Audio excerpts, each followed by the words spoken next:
is the Yale-NUS Students Union. Hello and welcome to episode 2 of Yale-NUS Link Network. So today we're going to continue our topic on gender equality. And today with me, we have our lovely guests, the presidents of Singapore universities. And my second host, if you can recognize her, she is the lovely Jia En. What do you got? Lovely is right? No? That's not what you want me to say? Oh, that's fine. Okay. Okay. Yeah, well, before we begin, I want to talk a bit about like the podcast. And so we're going to continue with the gender inequality series, but from the next episode onwards, we'll be tackling other issues like happiness and mental health issues. And if you guys have anything to say or want to be part of the podcast or have any ideas for topics, feel free to contact us through the email you can see below. Alright, so let's kick things off with a bit of an introduction. Yeah, okay. Hi, I'm Jia En. I am the NUSU President and also the co-host for this podcast. With me are the presidents of the other student unions from Singapore universities. So today we have the president of the SMU Student Association, we have the president of the NUS Student Government, and we also have the president of the NTUSU Student Union. We'll let them introduce themselves. Yes. Okay. Go ahead. This camera, if you mind. Okay. Hi, my name is Cheah. I'm the president of SMUSA. Hello, I'm Hazeem. I'm the president of Student Government. Yale-NUS Student Government. That's fine. I'm definitely going to keep it, but that's fine. Sure. Lastly? No? Oh. Okay. I'm Guan Ying. I'm the NTUSU President. Right, lovely. Okay, so I don't know how much of the first episode you guys saw, but as if the viewers haven't seen it also, that we have a previous episode on this, but we've tackled this with Prof. Chen, and we talked a bit about like what it takes for a community to grow out of this very, dirty topic about like, people going out of their way to assault somebody's modesty, right? So since you guys are here, and it might be good to talk about a bit of discussion of policies and all. We're gonna start a bit of a boring topic and it's gonna get spicy afterwards. But let's talk about how each of our schools handle this kind of issues. Okay, so you wanna talk about NUS first? Okay, so NUS. Yeah, I mean I'm sure they know, right? But I'm sure the viewers want to know as well, Okay. and maybe we can bring something out of it. Okay, sure. So I think NUS looks at sexual misconduct in a few ways. So firstly, through the disciplinary system, they've recently, back in 2019, reviewed the sanctions and increased most of the sanctions increased to minimum 1 year suspension for issues such as sexual misconduct. They've revised their code of conduct to include definitions of what consent means, and overall, they've also included new types of sanctions in the sense that if you're suspended as a student for sexual misconduct, you will need to get approval from a counselor in order to be able to come back to campus to ensure that the students on campus are safe. On the other hand, we've also stepped up in terms of our victim care. So the victim care unit, now the NUS Cares unit, was set up to provide more support for victims of sexual misconduct. And they have specially trained counselors for that. And I think they've expanded that much more to our NUS care systems where it applies for both students and staff that have been a victim of sexual misconduct itself. And so they're trying to move towards something that's more holistic and also something that's more transparent. So recently they've also released a full report on the kinds of sanctions, kinds of offences, a full breakdown of what has happened in NUS for the past few years, and also the kinds of decisions that the Board of Discipline has made as well. So that's where NUS is. Do you want to share more on what SMU is doing? Let's go for it. I think for SMU, we actually have this particular office within the Student Services Hub that actually manages and give talks on sexual misconduct and to help students who actually face it or experience it themselves. So yeah, actually that's for SMU side. For Yale-NUS side, we have a dedicated contact point. So this is the manager for residential education as well as dispute resolution under the Dean of Students office. So anytime a case happens, this person will be can be reported to. So everyone knows who to go to when it happens, and all the information on the processes are all on the Yale-NUS website. So it's a very simple graphic about how we know the resolution process would take about like 33 to 36 days. I mean, excluding the entire appeal process. And even the different definitions of what sexual misconduct is, like sexual harassment, voyeurism, etc. All the definitions are laid out on the website. So it's very clear what are we looking for. So the two different ways in which the cases are kind of categorized, right?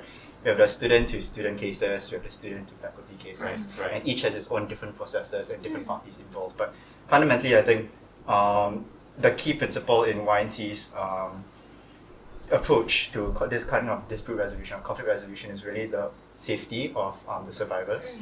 So even beyond like the whole legal issues and things that's happening, we also have a separate support groups like the survivor support advisors for there to, if they need help in like, let's say, lodging a police report.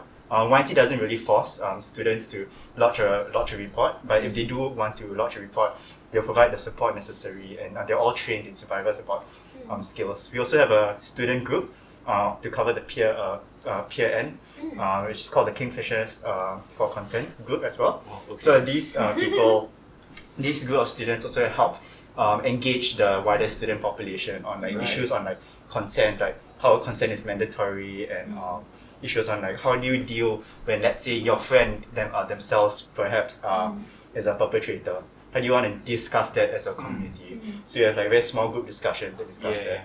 Consent is really important in YNC, where we, in our orientation itself, like every single first year has to go through a session on consent and how do we deal. And that's where, I mean, we all come from very different places, right? We have different cultures and different ideas. And I think it's useful that everyone has the same play in what consent is.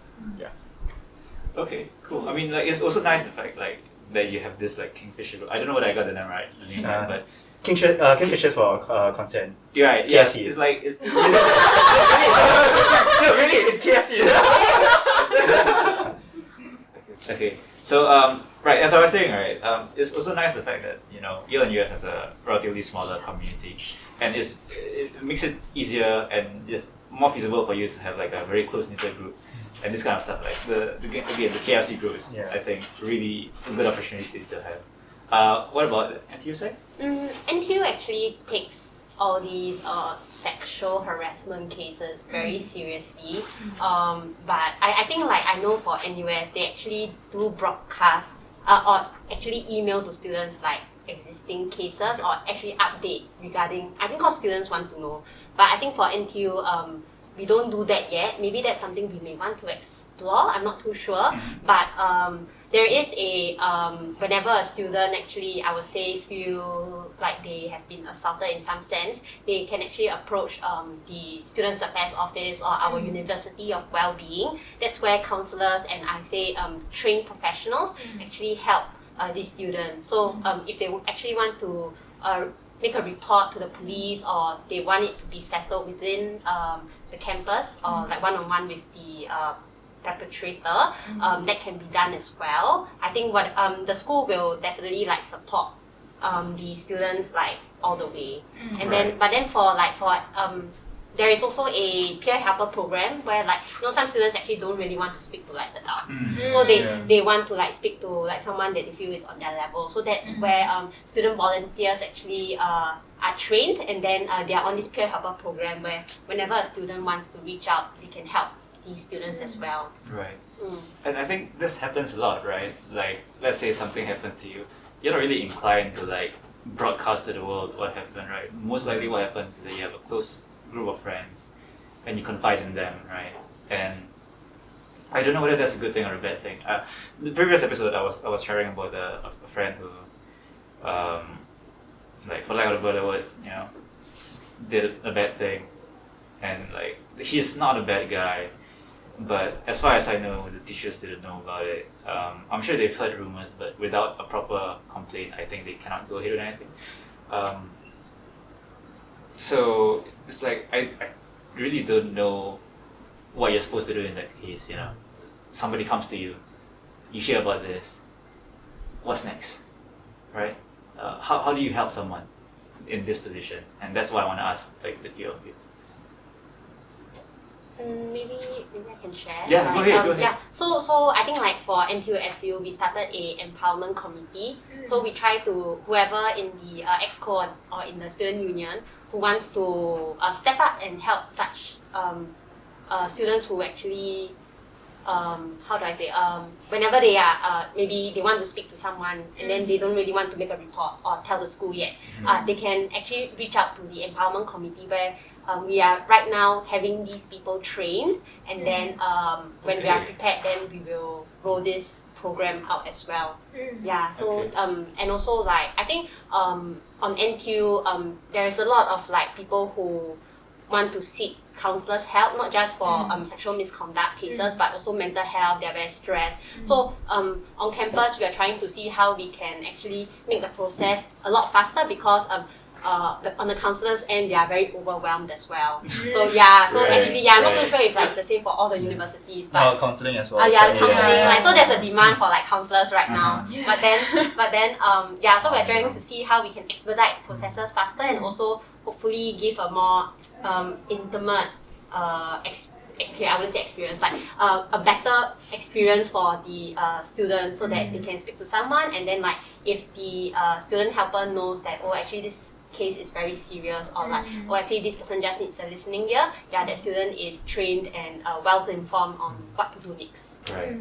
I think very similar to YNC as well, right? For example, the KFC student group is always there for any help, for especially the approach. And I think one of the key things was also because like in orientation, we already run through like consent, and we run through like specific situations, like what happens if like your friend says like particular things, insensitive and stuff. So like the entire, essentially the entire college kind of knows like we are aware of these situations, and if these things happen to us, we know what to do, kind of, at least like in the preliminary stages, and we know who to report it to. And also, on the mental health aspect, we also have another student group called PS We Care as well that provides like, a student group that runs like, that helps do therapy sessions as well for them. So these are student therapists essentially? Yeah, they're students that they're trained in, for example, like emergency or anything. And that's one of the ways we're trying to supplement the whole like counseling overload. Is this new or?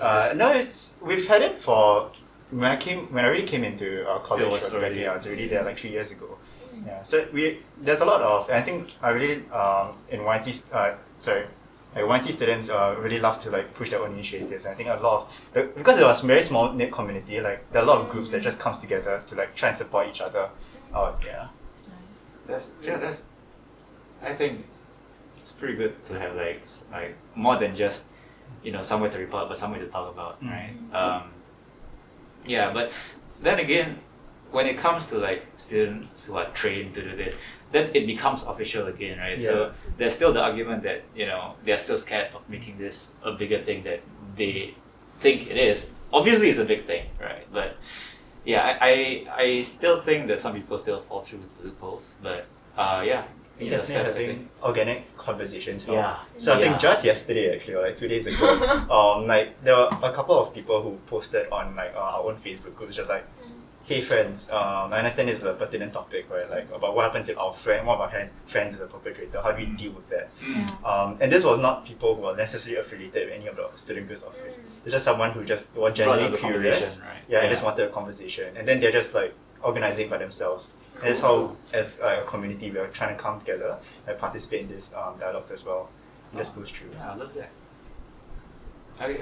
Anything else from I think SMU? very similar in SMU as well. We do have peer helpers alongside, but I think on what we are, at least I just stepped up, so so at least in my term, we have we set focus and direction of a year, and since last year and this year we actually focus on mental health as one of our focus and things. And I think this focus actually helps, at least for our club SMUSA, to be able to introduce like initiatives that will actually have the focus on mental health. So it's not like a direct approach, but through our events, our initiatives, incorporate mental health into it, and then let students know and that they're not alone, and just giving them this support, not directly but indirectly. Yeah. Okay. Oh, that's interesting. Right. So Yes. like, it's not like you're pushing for it, but it's always there when you need it, Yes. right? Ah, So it's like usually a team, that comes into either our welfare drives or other initiatives that we plan along the way. cool. Okay.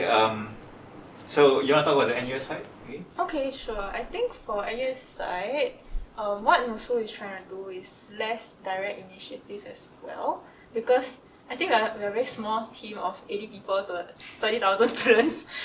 So what we're working with is things such as working with the Office of Student Affairs. They have their own peer support services to train students to become like student helpers for the mental health side.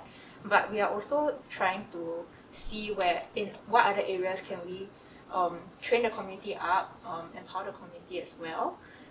Some things that I was also discussing briefly with the Dean of Students was things such as victim offender mediation, to try to introduce. I think one thing I realized, sitting as a member on the board of discipline for these kinds of cases, one thing I realized is that sometimes when it comes to sexual misconduct, it's a lot messier than because it involves such deep, intimate personal relations. Sometimes the discipline system isn't enough to address everything inside, right? So how then can we try to bring this back into the community also? How can we give that community redress beyond what is available as a sanction and so on? Yeah, I think it's a good segue to I think a bit more cultural issues, like how, like what kind of, I think because Hazeem has talked about consent as a starting point for orientation.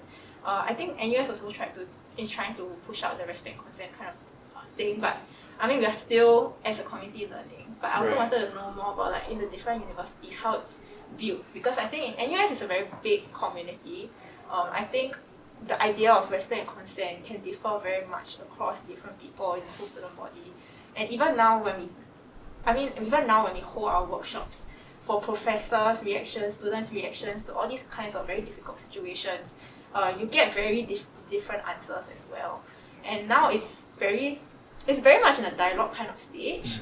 But I also wanted to know whether there's community consensus achieved, or where is your community at as well? Yeah. Anybody want to start? We can, if you guys need time to think, I can just edit this part out. Yeah, you can put like 5 years later. Maybe I can start, yeah. I think regarding community culture and like consensus, the school is trying to see how, I think the first step is to let the freshmen know, especially I think it's a good first step for like newcomers, new freshmen to come into NTU. They want to let them know that they are protected. It is a safe space, especially during orientation programs. Right now, the school and the student union is trying to see how we can train the group leaders, like for the orientation program, to look out for people who feel uncomfortable, or like to see if someone is making another person uncomfortable or doing something weird, in that sense. So we're trying to also train our student leaders. Also, I think, but on campus regarding if people know it is not right to invade into someone's privacy, I think, to be honest, in my opinion, there's still a long way to go, because until now, I think this kind of cases are still happening. Right. So there's a long way to go. It's also the fact that you can conduct as many, quizzes and forms as you want, right? But there will always be the case that the oncoming students will always expect some sort of excitement and uni life, right? And then it almost falls into the responsibility of the group leaders to push the boundaries between what is acceptable, right? And they will test it, right? Yeah. And you will hear about it, right? Our school have their experiences, and we've heard plenty from the media, right? And it's not like we can stop this. It's almost as if it's expected, right? It just sucks that some people then ends up suffering because of this. Yeah. Unfortunately, from my experience at least, pushing the boundary doesn't mean going across somebody's modesty. Yeah, it's like somebody feels like he was judged or she was judged, but to the extent of which it's like it's very minor, and like as much as he or she felt uncomfortable. I'm not gonna reveal the gender, or whether it was my group or not. Wait, no, I guess I did reveal it was my. I'm not gonna. Anyway. Trigger warning. Yeah. So, how much leeway do you think we can give this kind of like pushing the boundaries? I don't think there should be any leeway. No leeway at all.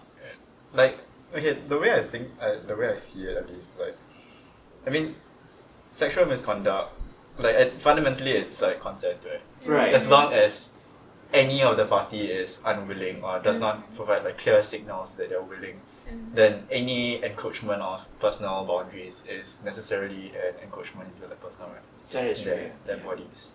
And I think like at least like from a college standpoint, like if from the get-go, if like during orientation that is made explicitly very clear, and then that's where like OGLs and the for in Yale-NUS, you have residential college advisors as well, on top of the orientation group leaders, and they tend to be more like senior. So they provide more, I guess, support systems. OGL are more of the rah. Right. So it's I guess a good counterbalance, right? Like, so the RCAs are there who will be like more of like the hey, don't do that, or like that's not right. But also like during orientation, it's always knowing that everyone just comes from very different cultures, very different backgrounds, and if things are about to happen, but we also make it in a space where we make it a brave space. Like people are free to confront their own vulnerability, right? And I think that's it comes in a classroom setting, like having very well crafted questions to really like open up. And I think that's where like in YNC, I think having these like what I liked about the small knit communities, having like open conversations. I mean, having a small knit community also has its cons, because everyone knows each other. So if anything happens, the 1,000th student will also know it. So there's also this kind of like immense peer pressure that's also happening on like this kind of like check and balance, I guess, which can be sometimes very stressful for students. But at the same time, it's I think like providing that space, setting very clear expectations, ensuring that everyone is different from you. That whatever I want to do needs to have the other person in mind. So the other person is always the center of my focus. Right. Yeah. We talked about this as well in episode 1, but it got cut out about like how you have to understand that on the other side of the screen, it was the context of social media and like harassment and all. Like there's always another person, and to respect that the other person is there and have feelings and have emotions is. So I think the very first step, and it's very nice that you have the opportunity to have it as in a close, very tight community, right? Yeah, but there's also the issue with, I don't know how to put this, FOMO, right? Right, you get swept up by the OGLs, like energy, and you cannot say no, right? That FOMO tagline was actually my camp's name. So I was Okay, is it that was totally coincidental. like FOMO, right? So the OGLs, I'm like, oh, what happened to This wasn't directed. This wasn't directed. I swear. Guys. Okay, but but like you guys understand where I'm coming from, right? So the person I was talking about in my experience, he was really excited. He or she was really excited about like having this uni life, right? Having lots of friends, and he didn't realize that it comes at a cost of like very late night, sharing sessions. Let's call it that, right? And how much of this is dangerous, do you think, to the student body? I think there's a reason why, like at least on NTU, there's a no drinking policy in halls. Whether the students follow that or not, that's up to them. But I think it comes at I think there's a reason why that rule is in place. There are cases where like people get drunk and then they do things that they didn't intend to, and it leads to like very bad repercussions. Yeah. That's one thing that but in my opinion, drinking. Okay, let's cut that out. No, but yeah, that's a fair point. It's like, especially at this age, right? When you drink and you lose your self-control, you get to, you just end up doing things that in your right mind you wouldn't do, and it's hard to not fault the person, but it's also hard to like not put that in the equation. Yeah, it's such a hard thing to balance this. Oh, coming of age for finally becoming adults, and then now this. Actually, that crossed my mind a little. Yeah, what's up? While listening. Yeah. I realized that while we were growing up, maybe when we want to enter university, we always hear from friends, seniors about how university is and stuff like that. And then with problems nowadays, I realized that the school becomes more strict. In Right, terms of yeah. even things like venting through your cheers before you and that kind of thing. So I was actually wondering, like, would this also have like a certain impact to what students or like prospective students like envision into when they come into like university life. Right. So just a little thought that came across my mind. Exactly. Yeah. So, And the good thing you brought about like our seniors' experience versus our experience, because so like in the scale of time, like what has changed? Was this constantly like this problem constantly there? Even our parents' time when they're in uni. Okay, well, now my parents weren't in Singapore uni, so all field. Yeah, right. Is it just our generation? Are we the problem? We are the problem? Right. I can't say for Monica's buoyancy is like less than 10 years. Not even that long either. We're the biggies in this group.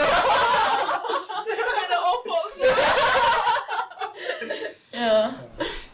Yeah, but like I remember watching I don't know what you guys called this, the social dilemma, and they're saying like because of all these, and I don't know whether this is the root factor, but like, because of all these like social media, like less and less people are going for like traditional romantic relationship, and like most a higher percentage of people our age hasn't gone for like dates or like interact with the other gender as much as they used to, right?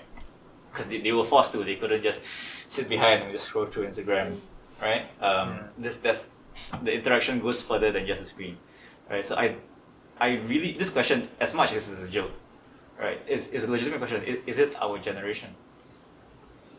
And if it is, like, what can we do about it? Because there's also good things that came from our generation, right? Yeah. I mean, the three of you are like definite like steps forward, right? Yeah, honestly, it's Five of us.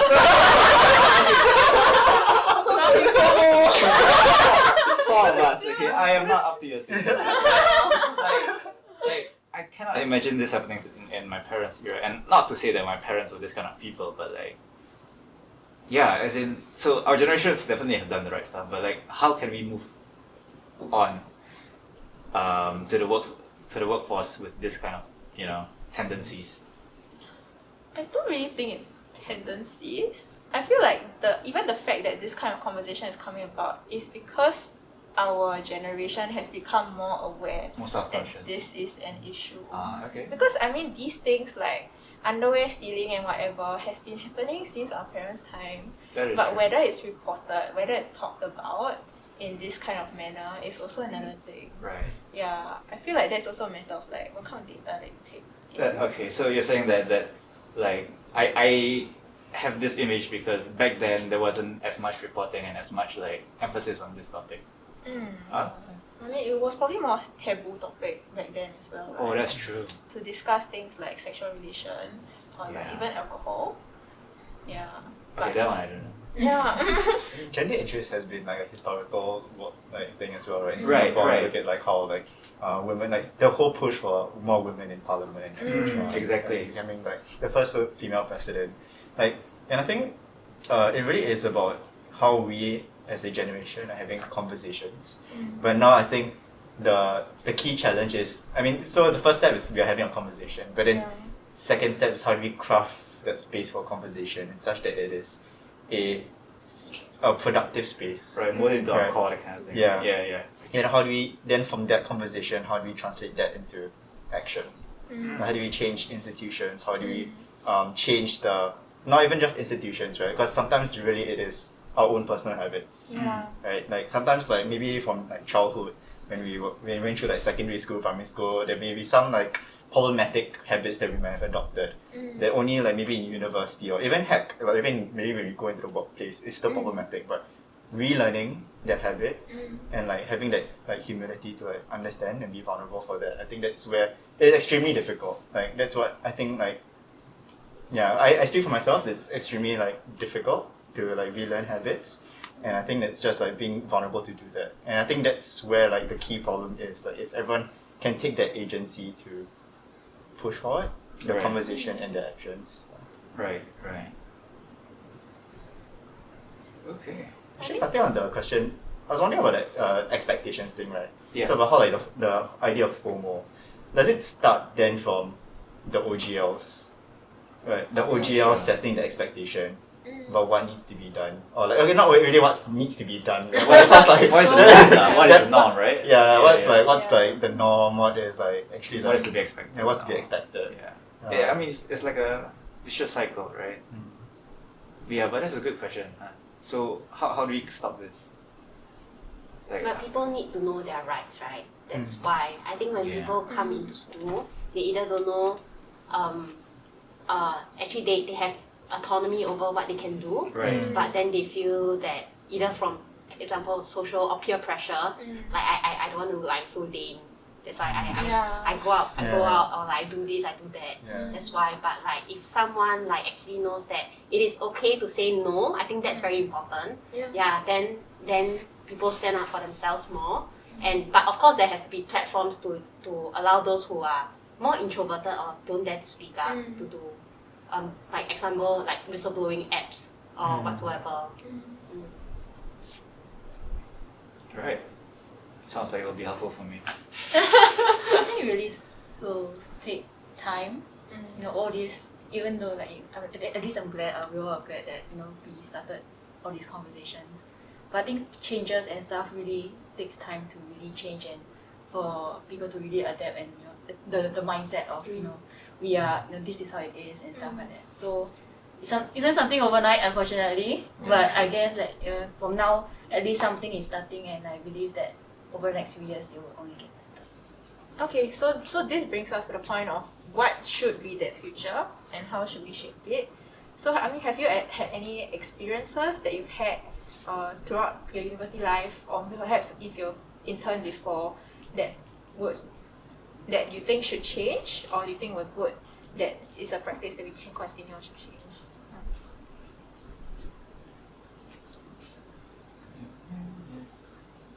Are you asking about any good Any good or bad practices, like just any experiences?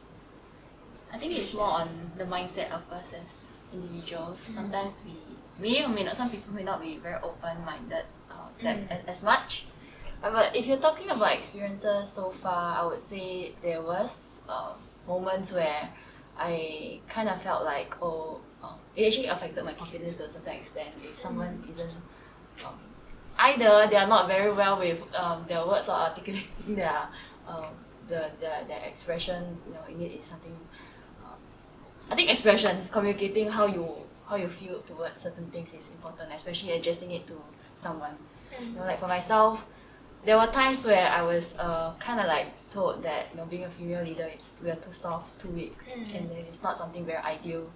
And to a certain extent, that person may not have felt that you are actually putting my not the person may not actually realize that they may be actually saying something unintentional, but actually affects the other person.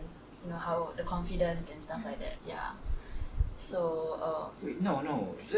If somebody tells you that you're not fit to be a leader because you're female, and does this person like even know you?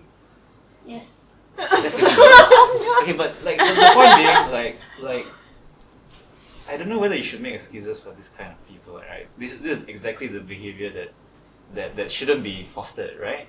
Like as much as it isn't a crime to think of it like that, I don't think we should give them the leeway of thinking like, oh, okay, whatever, man. Right? I don't know. I personally don't like it. Like, if you just text me his or her name. Yeah. For me, in terms of how I cope with it or move forward with it, is that okay? If you don't believe, then just watch me. Ooh, I like that.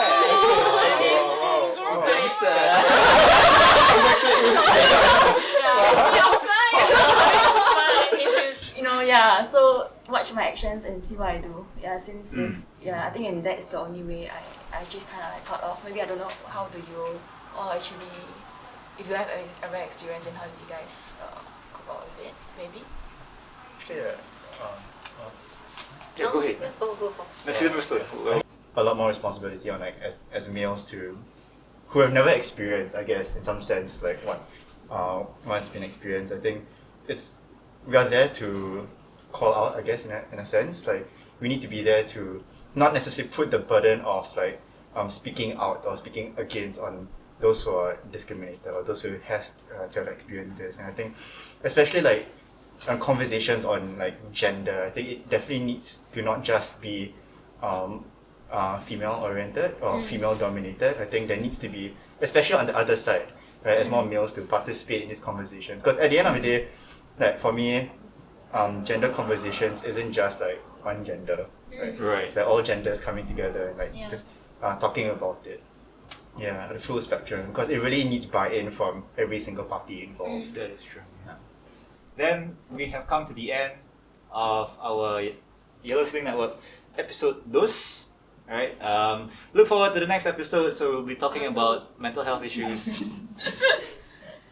Thank you for coming down to our set and sharing your thoughts on this topic. And we'll see you guys next time.